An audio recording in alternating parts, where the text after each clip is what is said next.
Today in Portland, allegations are stirring that signature gatherers for a police funding initiative may be misleading people at the clipboard. More on that in a moment.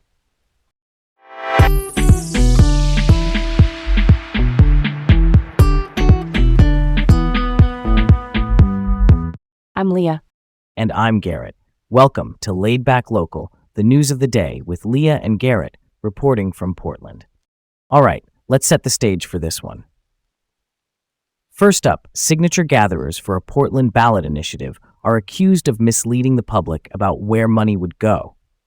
The initiative would move a chunk of the city's clean energy fund to hire more police officers, and an ethics complaint is now in review. Here's the quick who and what. The campaign hired Fieldworks, a Washington, D.C.-based firm that manages paid canvassers. Canvassers are those folks asking you to sign a petition to put something on the ballot. The proposal aims to divert 25% of Portland's clean energy fund. That fund, created by voters in 2018, pays for carbon reduction and climate justice projects. Think home weatherization, clean energy for low-income households, and community climate resilience.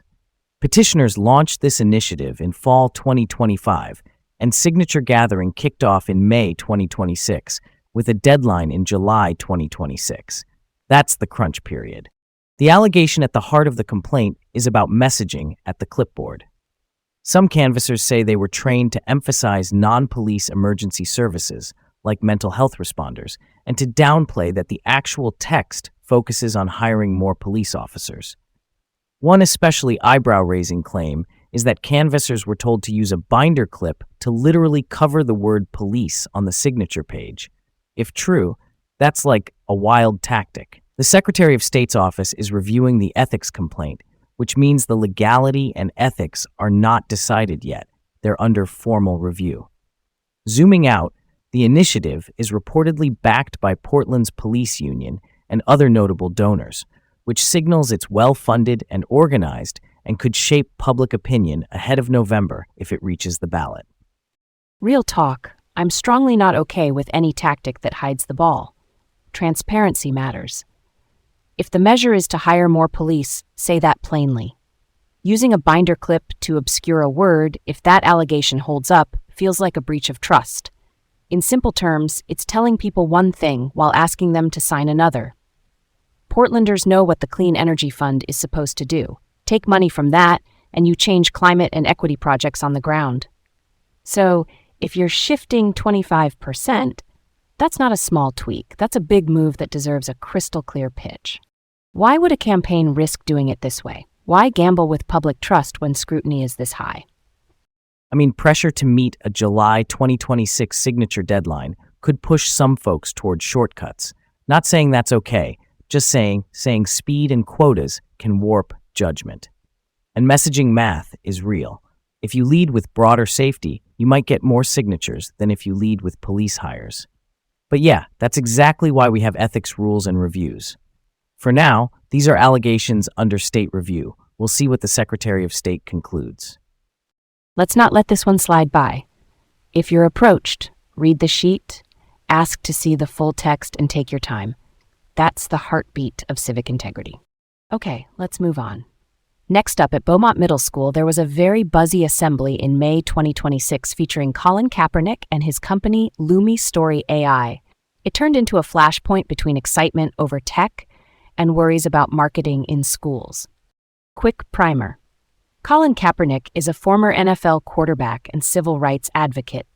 His company, Lumi Story AI, launched in 2024 as a literacy platform that helps kids imagine, write, illustrate, and publish stories with help from artificial intelligence. Think of AI here as software that mimics human-like writing and drawing to assist students. Portland Public Schools started piloting Lumi Story in fall 2025. The May 2026 assembly at Beaumont included student presentations, a DJ, OG2, a local performer hyping the crowd, and a t-shirt cannon blasting free Nike merchandise. That combination turned the gym into more of a pep rally than a class period. Critics, including some parents and teachers, saw it as a promotional event for a private company inside a public school. There were even altercations among students over the free swag. Not great. The deeper debate is about what AI does to learning. Some folks argue integrating AI is essential to get kids ready for an AI-heavy workplace. Others are wary about over-reliance, saying it can reduce critical thinking, your ability to analyze and reason on your own. A few students voiced strong objections, calling AI bad for the planet and saying it's melting our brains and making us stupider. Their words show how divided perception is. The long-term effects on learning are not fully known yet, and that uncertainty is doing a lot of the talking here. Yeah, I'm skeptical of building too much classroom routine around AI tools, like it's a power tool, not a prosthetic brain. Those student quotes are spicy, but the core point lands. If you outsource first draft thinking to an algorithm every time, you might blunt the muscle you're trying to grow. Also, the optics of free merch, a DJ, and a private platform on stage in a public gym, that's a curveball. I get wanting to excite kids about reading. I'm down for that. But maybe keep the sales pitch energy dialed down and the literacy gains dialed up, with clear guardrails and teacher-led use. Why design it as a rally? Why not a quieter showcase with side-by-side examples of student work with and without AI so families can see the difference? Totally get where you're coming from. A low-key, evidence-first format might have eased concerns. The big thing is informed consent in schools. Explain the tool, show results, be clear on data use, and make sure opting in or out is simple. That takes the temperature down fast. Next up, City Hall. Portland just passed the Right to Know Who's Policing You ordinance in May 2026. In plain language, it requires officers to show visible identification and bans face coverings in most situations, with some specific exceptions. A quick definition. An ordinance is a local law passed by City Council. This one was sponsored by Councillor Samir Kanal, with co-sponsors Angelita Murillo and Ilana Pirtle-Guinea. The goal is transparency so people can verify that the person in uniform is a real officer and can identify them. Masks or face coverings are prohibited for on-duty officers except in limited cases like illness or freezing weather. That carve-out is there, so safety and health needs are covered. There's also a boundary. Portland can't make federal agents like ICE follow a local rule, so our police can't enforce the ban on them. Though the statewide Law Enforcement Accountability and Visibility Act earlier this year moved state agencies in a similar direction on IDs. A surprising motivator here was recent incidents of people impersonating law enforcement. Those can lead to serious crimes, including robbery and even murder, so verifying who's who isn't a small thing. The idea is visible ID plus no facial concealment equals easier accountability and hopefully more public trust. I'm on board with this one. Knowing who's policing you is foundational. It's accountability in the simplest possible package. And given those impersonation cases, that's a real twist that makes the policy feel more urgent. The exceptions for illness and weather keep it humane. We're not talking about making officers work sick or frostbitten. I'd love to see clear rollout details so people know how to report issues. But as a principle, this is a solid step.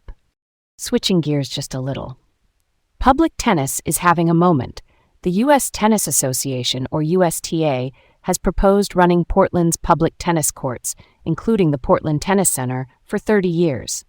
The headline promises more than $1 million in annual savings for the city and about $3 million in facility upgrades. Some context.